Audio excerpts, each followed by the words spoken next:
Hey everybody, Dillon here, and we're continuing our series, Be Different. And today we're going to look at 1 Thessalonians 5:21, and it says, test everything and hold fast that which is good. And our goal today is to draw home the point that to be different, we must be testing.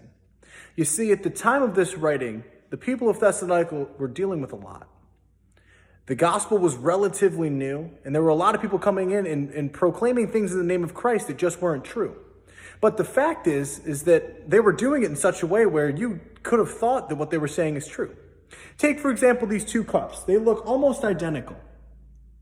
They're both, white styrofoam cups, and they both look like they would hold water. You see, but they were struggling with, what do we believe?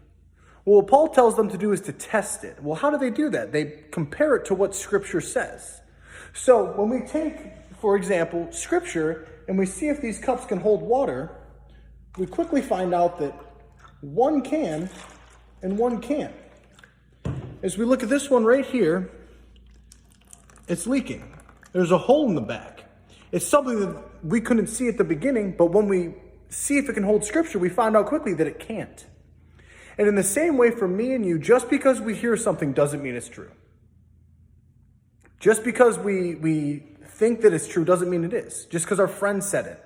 Right? What we need to do is we need to take what we hear and what we think is important, and we need to compare it to Scripture and see if it lines up with what God has really said. And by doing that, we can be different by being testing and be a better witness for Jesus. I hope today that you be testing in our faith and what we hear and compare it back to what God has said, because that is always true.